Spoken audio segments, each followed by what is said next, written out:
Hey folks, it's Marvin Cash, the host of The Articulate Fly. On this episode, I'm joined by Brian Shumaker, owner of Susquehanna River Guides. We talk about growing up in Pennsylvania, how he got into the guide game, and take a deep dive into all things smallmouth. I think you're really going to enjoy this interview. But before we move on to the interview, just a couple of housekeeping items. If you like the podcast, it would be great if you could subscribe and leave us a review in the podcatcher of your choice and tell a friend. And a shout out to this episode's sponsor. This episode is brought to you by our friends at Norvise. Their motto is tie better flies faster, and they produce the only vise that truly spins. To see for yourself, visit www.nor-vice.com. Now, on to our interview. Well, Brian, welcome to The Articulate Fly. Well, thank you, Marvin. Thank you for having me. I appreciate it. Yeah, I'm really looking forward to our time together this evening, and we have a tradition on The Articulate Fly. We always ask all of our guests to share their earliest fishing memory. My earliest fishing memory, well, I'm probably going to say I was somewhere around 5 or 6 years old. My dad's the one that got us started. I had my sister who we lost about 8 years ago. So it was my sister and my dad would take us over to a section of the Yellow Breeches Creek, which was kind of neat. It had like a little dam, but in the middle it was broken. So he would take us over there fishing, and we would fish, but he'd also take life jackets with us. We put the life jackets on, and my sister and I go up above that little dam, and we would ride down through that chute, and we would swim and fish. So that's pretty much how we got started fishing, was doing that kind of stuff. Yeah, very neat. And how did you get pulled to the dark side of fly fishing? Well, again, it was my dad. My dad still is a very avid fisherman and a fly fisherman, and both he fishes some conventional tackle too every once in a while. But he's the one that got me started fly fishing, and unfortunately, it was on a trout stream in northern Dauphin County here that wasn't very forgiving because it's surrounded on both sides of the stream by a lot of hemlocks. So that's where he took me to start fly fishing. And of course, I'm getting hung up in the hemlock trees about every other cast and so forth and so on. And I got frustrated. So I basically put down the fly rod for about, I don't know, I think he started me fly fishing. I might have been 12 or so. And then I put it down for a couple years, and I didn't pick it back up till my late teens. And then after that, I haven't really looked back. Really neat. And in addition to your dad, who are some of the folks that have mentored you on your fly fishing journey, and what did they teach you? Well, one of the biggest mentors, a very good friend of mine, is Bob Clouser. And Bob lived down in Middletown, which was about half hour south of me. And I got to know Bob through a fishing club, and basically, he befriended me, and he helped me a lot, and still does to this day, with all aspects of fly fishing. So I've been very fortunate through my career, Marvin. Not only am I very good friends with Bob Clouser, I was also very good friends with Lefty Kreh. Lefty helped me in a lot of different ways. So I've got to know a lot of really good fly fishermen, and some of the guys here in the Cumberland Valley. A gentleman by the name of Ed Shank, who just passed away. I was friends with him, was able to do some trout fishing with him. So, through my whole fishing career, I've been very fortunate with the help that I've had. Yeah, that's a pretty amazing list of folks. And, how did you become obsessed with smallmouth? Well, where I grew up in a little town of New Cumberland, which is right on the Susquehanna River, and I grew up 2 blocks away from the Susquehanna. And also it was very close to where the Yellow Breeches Creek dumps into the Susquehanna. So we did have a little bit of trout fishing in the park where the creek runs through, but it had a dam. So once you got below the dam, it became all warm water because a lot of the species from the Susquehanna would come up the creek, and once they hit the dam, that's as far as they could go. So they stocked trout above the dam, and below the dam was warm water. So basically, I grew up on the Susquehanna River, and that was pretty much my playground. So when I was growing up, and when Mom and Dad figured I was old enough that I could go explore on my own, I mean, a lot of times in the summer, you'd find us down on the river, and we'd be running the river banks. We'd be wading out there in the river. And so pretty much I was a warm water species guy. Got it. And what made you want to become a fishing guide? Well, because I like to help people. And that's one of I think the greatest things that I can do as a guide is to try to help people, whether it be casting, whether it be, having guys come from a trout background, want to catch a smallmouth bass, show them those techniques and how to build upon that and just help people out. That's what I enjoy the most. And that's that's one of the reasons I got into guiding. That's interesting. And, so in your part of Pennsylvania, are there a lot of guides? Was it hard to break into the guide game, or how did you do that? Again, it goes back to Bob. Bob is the one that really helped my guiding career, because it was him and his son, Bobby Jr. Bob had the fly shop in Middletown, and him and Bobby guided on the river. And then through Bob, I was able to help run a couple trips with them. Like when they needed 3 boats, Bob would call me and I'd go down and run with him and Bobby. So, and then it just built upon that. And then at the time, this is back, I started guiding in, I'm thinking 93, 94, somewhere in there.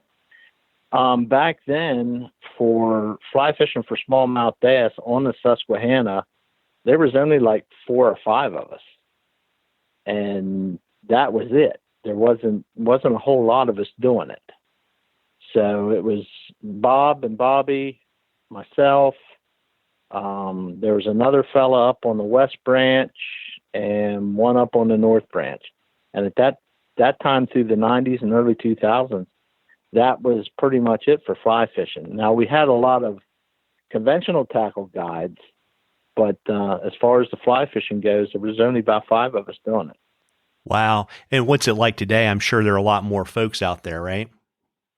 There is. Yes, there is. There's a lot more fly guides.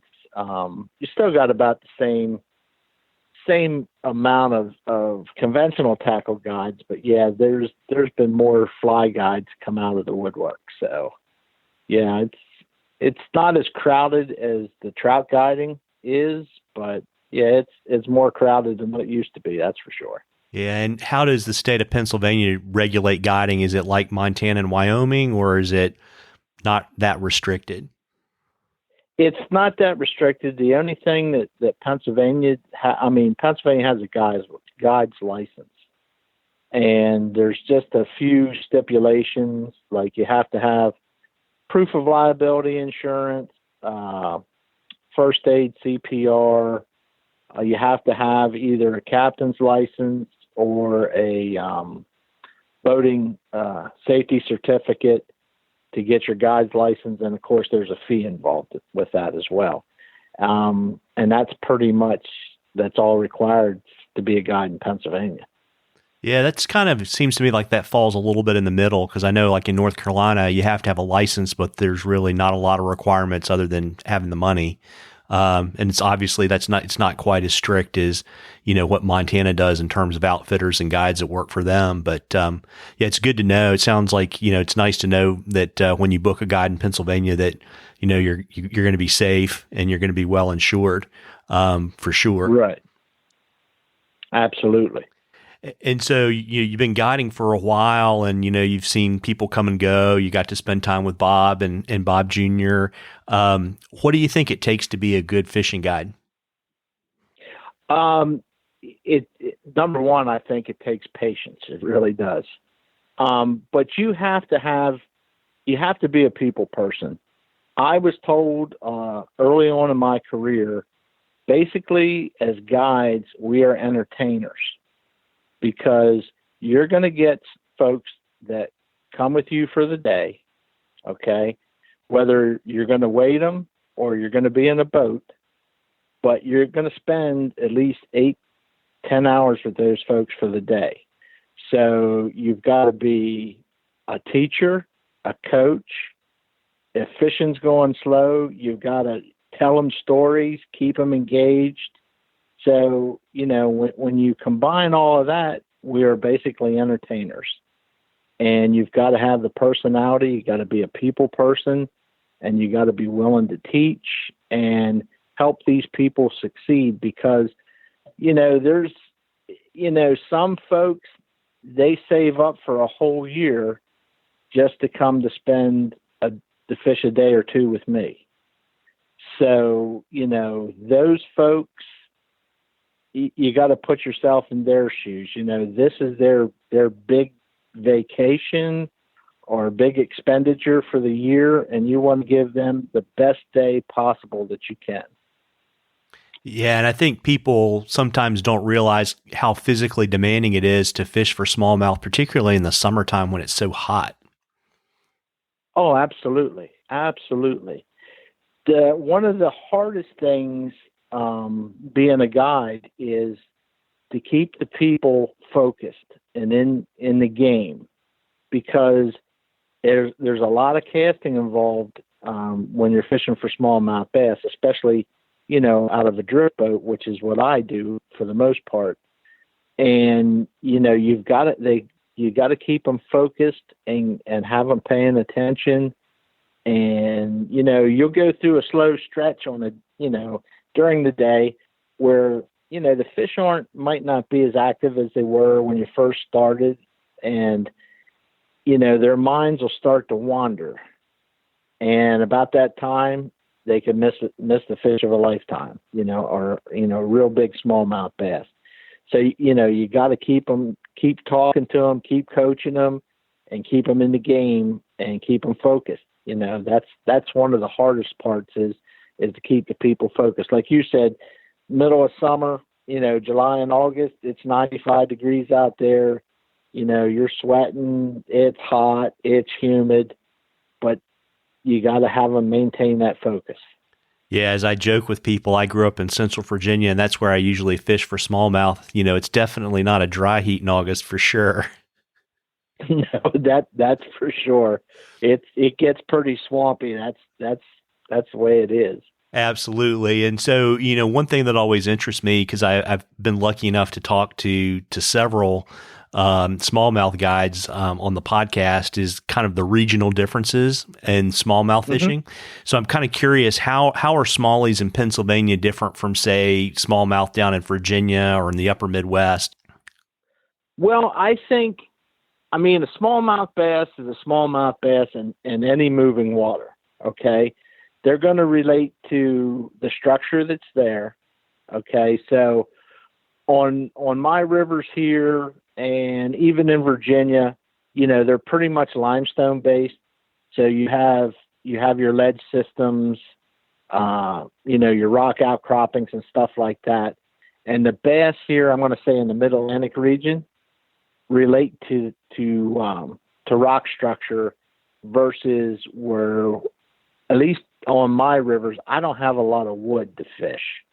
So my bass don't relate to wood as much as out in the Midwest, because I've been fortunate enough. I fished Michigan, I fished Minnesota, some of those places out there where you do have the wood and the bass relate to the wood. But here they don't. But they're going to relate to structure. That's what smallmouth do. They relate to structure.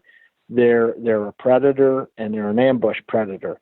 So anything that gives them protection or cover that they can try to hide and then ambush their prey, that's what they're going to relate to, if that makes sense. Yeah, it does. And so if it's really about the bass relating to the structure wherever they are, does that mean that sort of the arc of the fishing season is kind of the same across the country? It just starts earlier and later, kind of depending on where you are?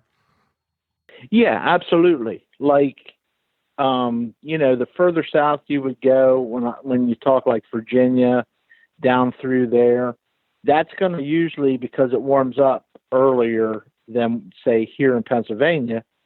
So the season in Virginia is going to start a little earlier than Pennsylvania. Then when you get out into the Midwest and places like that, or up into New York, into Maine, they're going to start later than what my season starts, because it doesn't warm up as quick up there as it does, here in Pennsylvania.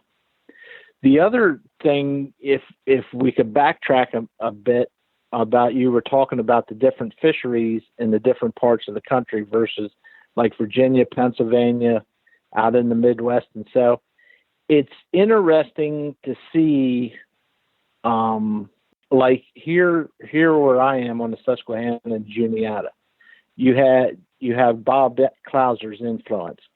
So a lot of the patterns that you have here were influenced by Bob. When you get down into Virginia, you had Chuck Craft. So a lot of those patterns were influenced by Chuck. And then you also had Harry Murray. And you had, like over on the Shenandoah and stuff like that, his patterns. You go out in the Midwest, the guys like Mike Schultz, Tim Landeweer, Tim Holschlag, those guys, they all have their own patterns that they developed for their water. So even though a smallmouth bass is a smallmouth bass and moving water, you have those guys that develop patterns all around. And there's a lot of crossover too, but it is kind of interesting when you look at those different geographical regions of, the people that influenced it the most. Yeah, it's interesting because I've been lucky enough to watch a lot of those guys tie and to hear about the tying problems they were trying to solve when they did their fly design, whether it's, using foam heads to float because you want to stay out of the timber, or inverting the hook by, keel weighting the fly, or, putting more mass in the head of the fly so that you can get it out of timber so it won't kind of dig in. Or, to your point, like in the Mid-Atlantic where it's more rock ledges, having those patterns that are really good about, working those ledges, like Chuck's Claudad, right? Or something like that. Right. So it's interesting, to see that problem solving approach that you're talking about. Oh, absolutely. It is. Absolutely. And, like I said, I've been fortunate where I've got to fish with a lot of these guys and get to experience their water and see how they fish their patterns. And get their philosophies on why they did what they did and how they fish like they fish. It's very interesting. One thing that I find very interesting is, Bob Clouser is my mentor. So of course I spend a lot of time fishing with Bob, and Bob's a big proponent of fishing sinking lines. And I was lucky enough to get to know Chuck for a little while and spend some time with him and talk strategy with him. And he fished almost primarily all floating line. So, you had two different philosophies from two very, very good smallmouth guides. And it was just interesting, to figure out why they did what they did and so forth like that. Yeah, that's really interesting too, because then that translates into fly design, right, and technique. Yeah, it's interesting to see how people try to solve those problems on the water. Absolutely, absolutely. And so I'm assuming you probably start pre-spawn fishing probably like April, something like that. Usually end of March on a normal year, but unfortunately, this year has not been normal because the last 2 weeks we've had frost, and this is going on late April. And matter of fact, they're calling for frost this evening. So yeah, but usually by end of March, beginning of April is when we start our pre-spawn. Got it. And so, let's maybe walk through the season. So you start there, how are the smallmouth behaving, and how does that translate into techniques to get them in the boat? Well, what happens is when the water starts warming up and gets into the mid 40s, I'll say, is when the fish are really going to start coming out of the wintering holes and start moving. So as the water starts warming up and getting up close to 50 degrees, these fish are hungry. They haven't eaten much all winter, and they know that they're going to have to spawn. So they're coming out of the wintering holes. The water's still relatively cold, but they're going to eat. So they're not going to, what you're going to find, I find on my waters, is you want to look for back eddies, something with slow current, because as they're traveling along, they don't seem to have the stamina yet to fight current. So they're going to be in groups, and they're going to be in the slower, slacker water off of the main current, if that makes sense. Yeah, it does. It's almost like fishing for trout when it's really cold. They kind of bunch up in that slower water. So from a technique perspective, does that mean that you're basically going to fish close to the bottom, probably slow, and try to, I guess, I'm assuming that they won't chase because the water's too cold at that point, and you're trying to kind of be a little bit more pinpoint in how you approach the fish? Absolutely. It's going to be primarily, I'll fish a sinking line, and depending on the flow, it's either going to be a type 3 full sinking line, or if we have a normal flow or a little bit lower flow, I'll fish a full intermediate. But everything is going to be, at this time of year, is going to be low and slow. And a lot of times when you're fishing, say you're fishing a game changer or another type of streamer, a lot of times if you give it the pause and let that fly start to sink it a little bit and then just give it a little pull, a lot of times that's when you'll get the fish to eat. So it's sort of low and slow in the early part of the pre-spawn when the waters are still cold. Got it. And so we kind of move on from there. So we start to move into April, and how do things change as the water starts to warm up and we get closer to the spawn? They're going to become more active. They'll start to chase as the water temperatures rise, because these are cold-blooded fish. So as the water temperature starts to rise and the water warms up, they become more active. So then you can speed up your retrieves, and the fish will actually chase. And once the water temperature hits around 60 degrees, you can get them to eat topwater. So they will come up and take a topwater bug. So that gives you another option, especially if you got a real nice, warm, sunny day. They'll come up, and you can get them on topwater. And is that sort of a gradual progression too? So you were going, low and slow first thing in the season, but as obviously if they're going to end up chasing stuff on top, are they also chasing more active presentations higher in the water column? Yes. Yep, absolutely. So, you don't have to go, unless you got high flows, you really wouldn't have to go to a type 3 sinking line. Then you could go with your intermediates and, a little bit faster retrieve because they're going to be more active. So yes, they are going to eat higher up in the water column. And then again, you can get them on top water.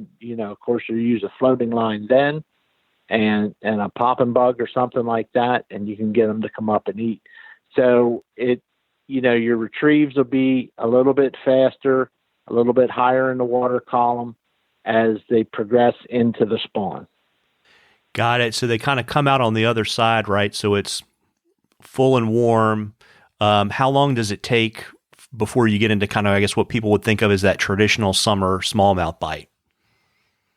That traditional summer smallmouth bite. So for us here, our fish usually spawn in April and May because not all the smallmouth spawn at the same time. They sort of spawn in waves. So you're going to have fish spawning. Well, you're going to have pre-spawn fish. You're going to have some fish spawning, and then you're going to have post-spawn fish. So our spawn is April, May, and you get that post-spawn funk about the first 2 weeks or so of June, depending on, how the spring progressed.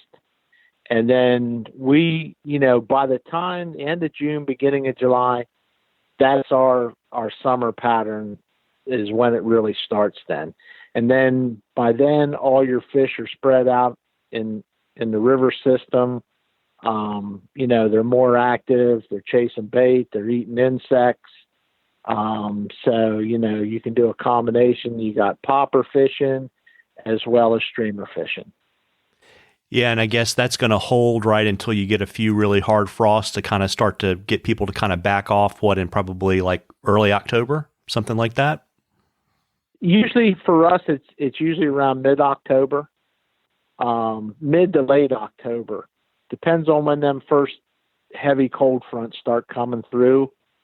And unfortunately, or fortunately, however you want to look at it, is the way the weather pattern's been, the last, 5 or so years.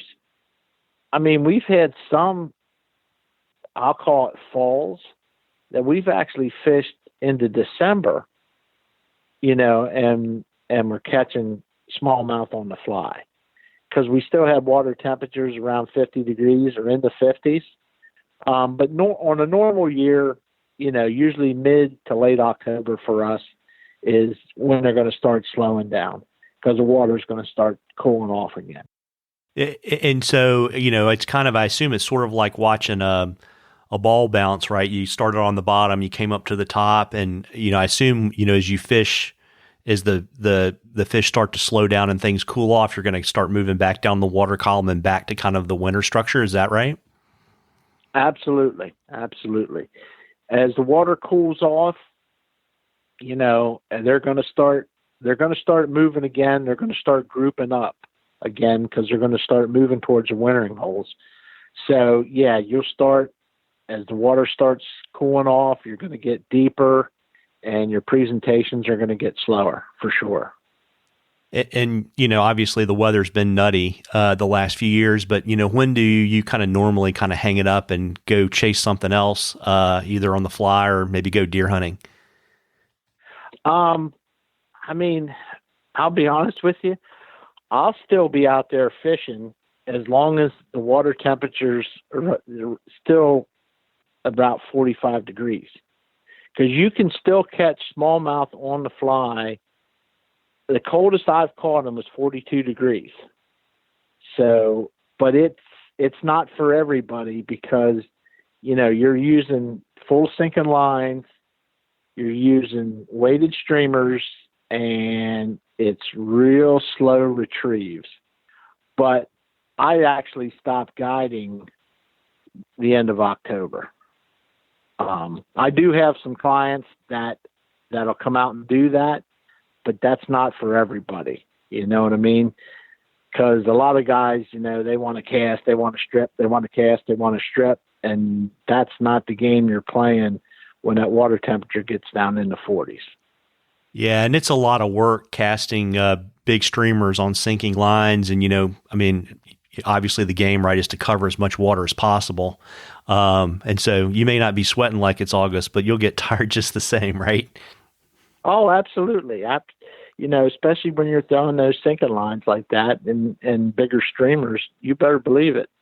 It's a workout. Absolutely, it's a workout. And so, for folks that don't know, you guide on the Susquehanna and the Juniata. Can you tell us a little bit about those two fisheries and kind of how they're alike and how they're different? Well, the biggest difference is the Susquehanna is big water. The area that I guide in is 3/4 of a mile wide, where the Juniata is not even a 1/4 mile wide. So it's definitely size difference between both rivers. But again, they're both limestone rivers. So you still have the same types of structure on each river, except the Juniata's would be more condensed or more intimate than the Susquehanna. Because a lot of folks, when they come to the Susquehanna, and they've tried fishing it on their own, they're intimidated by the size. They're thinking, "Oh my God, where do I go? Where do I start?" Where the Juniata, it's easier to break it down and figure out how to fish it. Where the Susquehanna, depending if you're in a boat or if you're wading, you got to break it down into sections and fish, like do an imaginary square and fish that thoroughly and then move on and then do the same thing again. But, I mean, it's just size is the biggest difference. Then the other thing is Susquehanna has mid-river islands, mid-river grass beds, where most of the grass, there's really not a whole lot of islands in the Juniata. There's a few, but not like the Susquehanna. And most of the grass that you're going to find in the Juniata are going to be on the edges and not mid-river like it is on the Susquehanna. Got it. And, in terms of access for anglers, is there a good mix of wade and float access? Or, if the Susquehanna is bigger, do you really need to have a boat? Well, there's a lot of good wading access on the Susquehanna, more so than the Juniata, because what happens with the Juniata is, I mean, the Fish Commission did a very good job. There's plenty of boat ramps that you could go in at to wade. A lot of you'll find a lot of cabins and so forth up along the Juniata, and not so much on the Susquehanna. So the Juniata has a lot more private property that it's hard to just pull off and get down to the river unless you go to a boat ramp. The Susquehanna is a little bit more spread out. You have a little bit better opportunities for wade fishing there than you do on the Juniata. The other problem you have on both rivers is on one side is bordered by a railroad and the other side's bordered by a highway. So, but as long as you go to like a boat ramp, you can access both rivers from a boat ramp and go from there. Got it. And just to help our listeners out, what are Pennsylvania's rules around, you're mentioning, you legally access the water, if you're floating the Juniata and you legally get in at a boat ramp, what are the rules for your ability to anchor up or to get out and wade and fish? Oh, I mean, you can go for it. It's all public water. So, you put in at a boat ramp, you can go up, down that river, you can anchor, you can get out and wade. You just can't really, and the railroad, I forget how many years ago this started. It became a problem. When I was growing up, it was never an issue to cross the railroad tracks and get down to the river. But I forget how many years ago it was. There was a group of kids down in the southern part of the river, put a rope swing up, like kids do, swinging off, dropping into the river, swimming and carrying on. One of the kids got seriously injured. Parents turned around, sued the railroad. So then the railroad decided to put no trespassing signs up the whole length of the railroad. And if they catch you crossing the railroad tracks, legally they can fine you for trespassing. So that caused a big problem. So I guess what I was driving at is, if you get out the wade and you're on the railroad side, they're really not going to say much as long as you don't go up and go across the tracks. But as long as you're in the river, I don't think they'll have a problem with it. Got it. And, I always kind of think, when I think of the Susquehanna, I think about all of the problems the smallmouth population had, I guess, in the mid 2000s. How are the Susquehanna and the Juniata fishing today? Well, they're fishing a lot better than when we had the crash. That's for sure. The population rebounded very, very well, and we had the crash in 2005, and about 2011 it started making the turn for the positive, and it's been fishing very, very well. And except now what we seem to be running into is we're still always going to have pollution issues. And unfortunately, a lot of it's all political. But the other issue that we're finding now that's happening is we have a flathead catfish problem. And their population has really exploded, and flathead catfish are not bottom feeders like channel cats. They eat live fish. So they're starting to put a little hurting on the population. They're putting a hurting on the crayfish population. So, the fishing's still very, very good. It's just something's got to be done to try to get this to balance out. But, both rivers from what they were in the mid-2000s to today are excellent, excellent. Unfortunately, I got to live through, I guess you would call it, some of the heydays from the, 80s, 90s, and early 2000s. There's plus and minuses to that. We used to be able to go out and catch 100 fish a day or more, but they were 10 inches, 12-inch fish. Very rarely did we get, like the 18-plus inch fish. So we'll never see what I experienced growing up again. But what we have now, which is good, is we still have numbers, not as high numbers, but we also have the possibility of every day going on either river that you could catch a 4-pound plus smallmouth bass. So we have an excellent trophy fishery, as well as we still have a numbers too, but it's just not what it was early 2000s, 90s, and 80s. Yeah, and it's interesting, for our listeners that don't know, flathead catfish are like fish vacuum cleaners. They cause a lot of problems for a lot of fisheries for either eating, over-consuming forage or actually eating the target species. Right.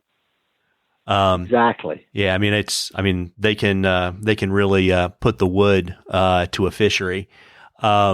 And in terms of pollution, is it still predominantly agricultural and kind of like residential fertilizer runoff? Is that the big problem right now in the Susquehanna and the Juniata that is kind of the thing that everybody kind of needs to watch to make sure that everything stays on track? Well, you have agriculture, you've got lawn fertilizer, and one of the biggest problems too that we have are the antiquated wastewater treatment facilities that we have up and down both rivers.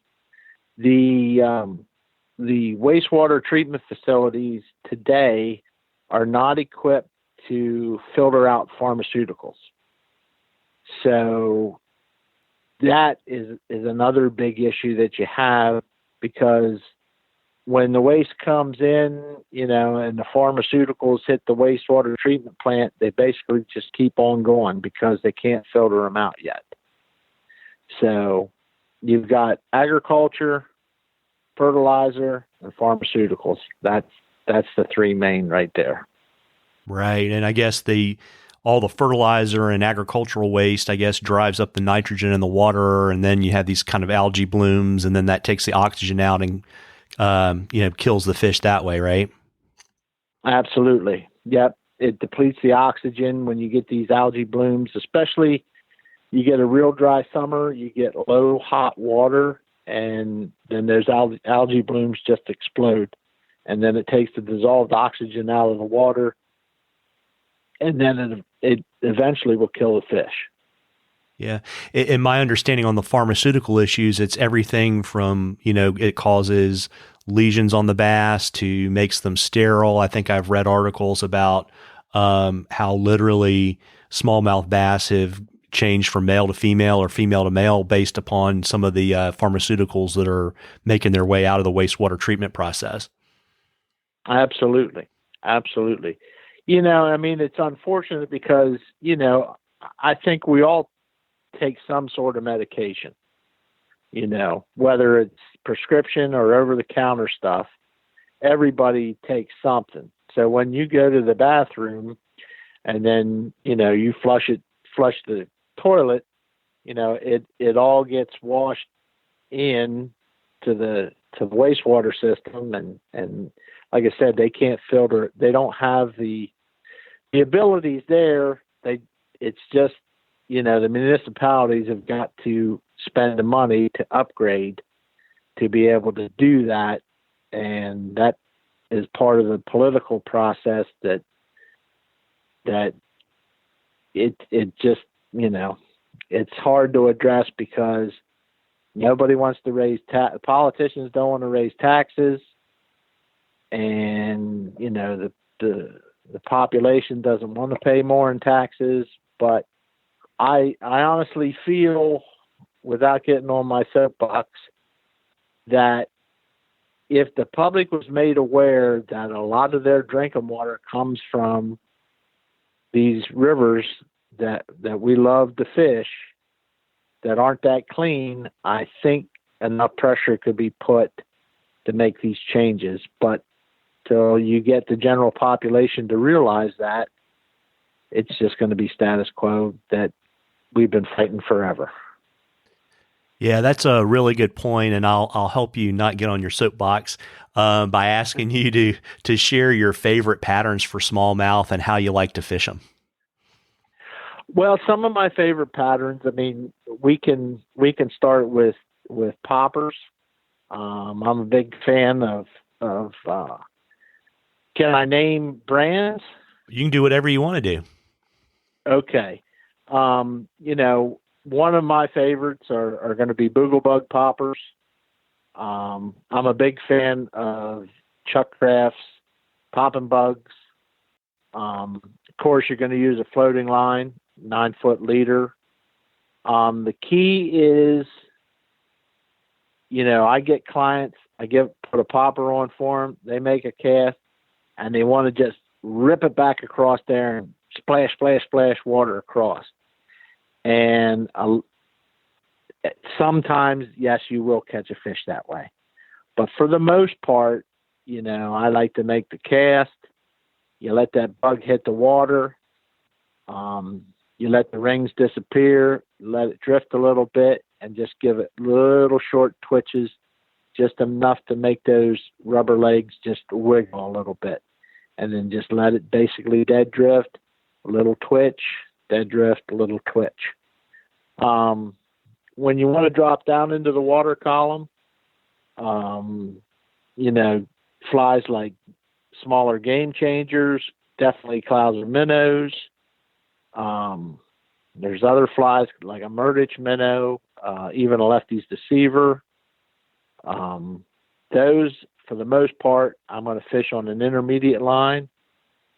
Short leader, when I say short, it's not a tapered leader. It's just 4 to 5 feet of straight tippet material, no less than 10-pound test. And, you know, the key with fishing streamers like that is you need to make the fly come alive. So it's, you know, it's just not making your cast and just steady strips. You know, you got to strip, and a little pause, let that fly dive down, strip. So you got to animate your fly. You got to make it look alive. And that's how I like to fish streamers. If we get higher flows, I'll go to a sinking line, like a type 3 sinking line, just to get down a little bit to fight the current. But for the most part, my summer fishing, I'm going to have, for the guys in the boat, I got a floater rigged up and I got an intermediate for them. That's my 2 primary lines right there. Gotcha. And just to back up on the topwater bugs, do you like to fish sliders at all? Absolutely. There will be times, especially when we get low, clear water, I really like a slider then, because you can pull on that and gives that little bit of dive and then pops back up just like a minnow would coming up to the surface. So I definitely do like sliders as well. Got it. And what do you like when you're dredging? When I'm dredging on the bottom, you can't beat a clawhead or a crittermite. You know, one's going to be a crayfish, which is the clawhead, and the crittermite's a hellgrammite, and just have them coming down across the ledges. Again, you can fish them on a floating line, especially the clawhead, because you'll keep it up a little bit off the bottom and it'll look like a fleeing crayfish. Your crittermite, you know, get it on an intermediate and you can get it down in the rocks just like a hellgrammite would. If we jump back to the poppers though, one of our, and I know you wanted to talk about insect hatches. So one of our bigger insect hatches, and I may be jumping the gun here how you wanted to go, but are the blue damsels that we have up here. So our blue damsels start coming off early July and they'll come off right into early September. And usually about 10:30, 11 o'clock, they'll start popping. And a lot of times you can look downriver and you can actually see fish jumping out of the water for a blue damsel. So there I like to fish a bug or a popper, Carolina blue or a blue type of popper to mimic the blue damsels. And again, you don't want to rip them across the water, dead drift them and twitch them, and becomes very effective. Yeah, and a whole lot easier to cast than some of those more realistic looking dragonfly or damsel imitations for sure.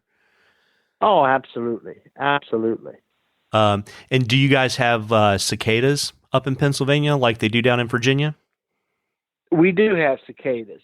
Not our fish don't really key in unless we have the 17-year cicadas where they're dropping everywhere. Our fish don't really, on what we call the dog day cicadas that you have all summer long, our fish don't really seem to key in on those. But yeah, we do have cicadas.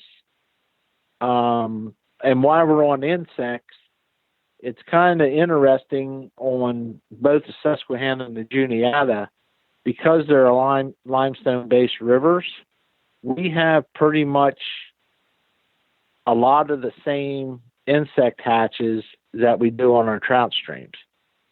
So we get caddis, we get slate drakes, we get brown drakes, we actually get blue-winged olives, we actually get sulfurs, and, you know, the bass will come up and eat insects. They won't make a steady diet of them, but they do come up and eat insects. Their diet's going to consist most of minnows and crayfish, but they will eat insects. One of our biggest hatches that we have are the white flies that come off in my area, usually about the third or fourth week of July and go into early August. And you can catch good sized smallmouth bass on like a size 12 white walleye if you want to catch them on a dry fly. But the problem with that is when that hatch comes off, it's pretty heavy at times. So if you throw an exact imitation like a white walleye out there, it's like trying to find a needle in a haystack. So I always try to give them something different, white popper, white floating minnow or something like that, something you can kind of skitter across the top. It seems to get the bass's attention more than just fishing a dry fly amongst a million other natural insects on the water. So, yeah, absolutely. Not to mention, if you can't see it, it's hard to set the hook. Absolutely. So, and you also designed a pattern called the Shimmering Minnow, which is, I guess, to describe it for the listeners, it's an articulated streamer. What kind of what fishing problem were you trying to solve when you designed the Shimmering Minnow? What I was trying to do was come up with something that would give me a wounded bait fish in the upper part of the water column in the 1 to 2 foot range is what I was trying to solve with that. And that's about the time when these shanks were first coming out. And, you know, I put a shank on the back of a hook and played with some different material and stuff. And that's pretty much how the idea came about. So I wanted something, a wounded minnow in the 1 to 2 foot water column is what I was trying to solve with that. And how long did it take you to get the pattern the way you wanted it to be? And how did you know you had arrived? It took me probably about 2 years till I got it to where I was satisfied with it. And, you know, it's just in the neat thing with that fly is, and I don't know, I guess because of the motion and the material that I use to tie the body reflects the way it reflects the light in clear water. I mean, it's like candy to those bass. It's just unbelievable that you can actually, you'll be able to see the fish just come out from a ledge or something and just come out and crush it. So it is pretty cool. The only drawback that I haven't figured out yet with that fly is it doesn't perform well in dirty water, but I'm still working on it. But if you have clear water, smallmouth bass will go nuts for it. Well, we'll have to have you back on when you solve the dirty water problem and you can tell us how you did it. Absolutely. Absolutely. So I think we've touched on flies and leaders and lines. What rods do you like to fish for smallmouth in terms of, I guess, weight, length, and action? I'm pretty much to have the guys throw 7 weights. I prefer to fish a 7 weight. You know, I'm fishing, I guess you would call it a moderate fast action rod. 9 foot rods for the most part. I have played with some of the shorter that were bass specific rods, and I like them for throwing topwater, not so much for fishing streamers. But pretty much, I don't think you can go wrong with a 9-foot 7-weight rod. Got it. Yeah, no, good advice. Yeah, and it's also too, I imagine, as you were saying, the shorter rods are maybe good for topwater, but that lever's so much shorter. I mean, if you're throwing sinking lines, that would be kind of tough on a short stick. Oh, absolutely, absolutely. But they are fun to fish topwater with. I will admit that. I do enjoy that with them. And so when you get guys in your boat, what's the most common mistake you see folks make when they're fishing for smallmouth? Is not being able to cast. And because I get a lot of folks come from a trout background, and they're not used to making 50, 60-foot casts. That has got to be the biggest mistake that I see, is not being able to cast. Because the further away from the boat you can get your fly, you are able to present your fly to a much bigger audience and cover more water by being able to throw 50, 60-foot cast versus a 20-foot cast. So, that's probably one of the biggest things is the casting. And is it the kind of the fundamentals of being able to cast for distance, or is it that people come to you that are mostly trout fishermen and they're not used to fishing really wind-resistant bugs and kind of understanding what that takes?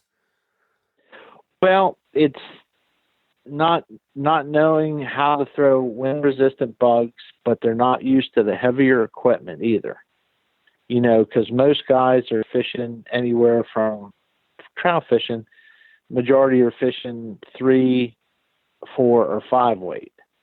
And now you give them what feels like a pool cue, and you want them to be able to cast, a fly that's probably 4 inches, 3.5, 4 inch long streamer, or even a big popper.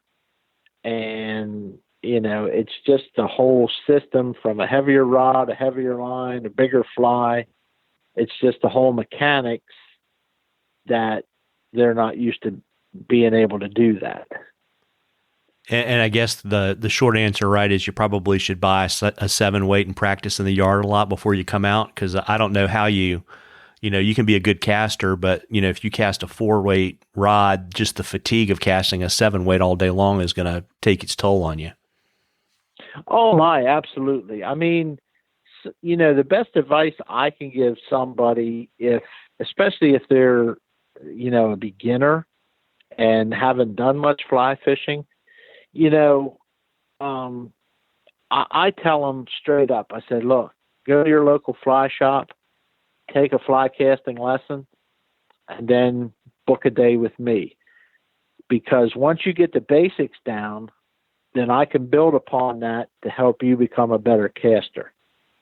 But what happens with me, because I operate a drift boat, it's hard for me to run the boat, put you in position, and give you a casting lesson all at the same time, as we're floating down the river.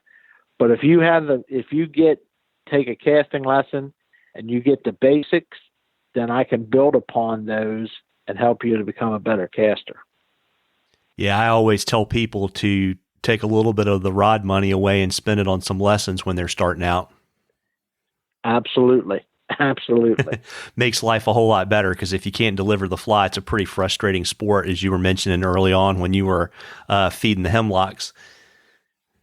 Oh my, yeah, absolutely. And that's another thing too, Marvin, is, if I get folks that come from, a conventional background that have just started fly fishing, I have those folks bring a spinning rod with them, and bring their fly rod, bring a spinning rod. The last thing that I want them to do is to get frustrated. So, we're fly fishing, and if I see they're starting to get frustrated, I'm going to have them say, hey, let's put the fly rod down, take a little break, pick your spinner rod up, fish that for a little bit. And then we'll come back to the fly rod. Because once they get frustrated, then you lose them and you lost them for the day. So I have them bring both and then go back and forth. And it seems to work out fairly well. Yeah, that makes a lot of sense. And so why don't you tell us a little bit more about Susquehanna River Guides, kind of what you do, kind of what your routine is? Well, I mean, most of my trips are run out of a drift boat. I have a high, low-profile drift boat. And so, if you need casting help, I'm there for you. If you want to learn the technique, I'm there for you.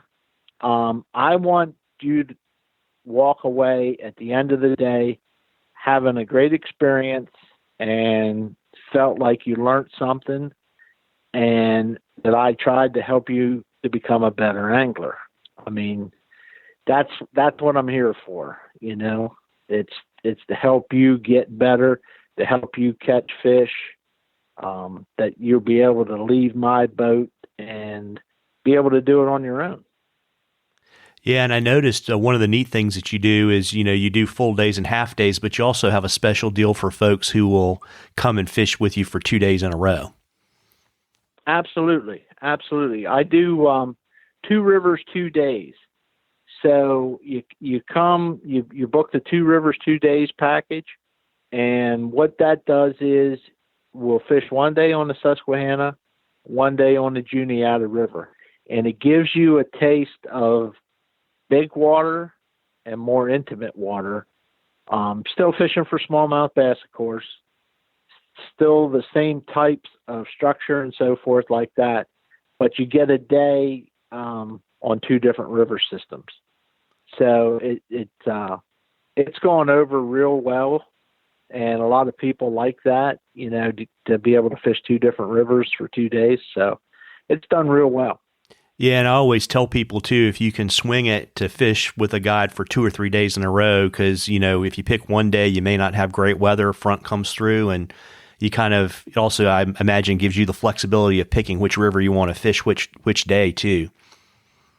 Oh, absolutely it does, and that's great advice, too, because like you say, you never know, you could have a weather day and, and the fish could be off. And the next day, somebody turned a switch on and it's like gangbusters. The old saying is, well, you should have been here yesterday, So, that's great, that people can do that, if they have the flexibility to be able to come for 2 days or 3 days, however. Absolutely. And I always ask all of my guide guests to share what they think the biggest misconception folks have about the life of a fishing guide. Oh, I think the biggest misconception is people think that I get paid to go fish every day. And, the truth is, I'll be lucky if I get 1 day a week that I get to go fish. Everybody says, oh man, I want to be a guide. I'd be able to go fish every day. No, you don't. That's one of the, I think, biggest pet peeves that I have. And I hope this don't ruffle too many feathers, but I'm going to say it anyhow. Most of the spin fishing guides we have here, they fish with the client. So they have their jet boats, and there's 2 clients and the guide. The guide's in the front of the boat, a client's in the middle of the boat, and a client's in the back of the boat. And the guide is fishing right along with their clients. And that's not, in my opinion, that's not right. You're not booking me to see me fish. You're booking me to teach you how to catch these fish and help you become a better angler. You're not paying to see me fish. And that just rubs me the wrong way with the way the conventional guys do it. But that's the difference between them and us. So, yeah, it's funny you say that. I was doing an interview earlier today, and we were discussing it, and I said, I think the only people that actually fish less than fishing guides are people that own fly shops. Well, that's a true story too.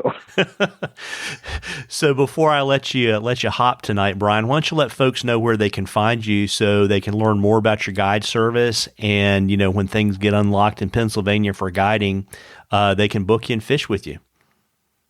Absolutely. You can get a hold of me. I have a website. It's www.susqriverguides.com. You can call. My phone number is 717-574-5338. Also on Instagram at SUSQGUIDE,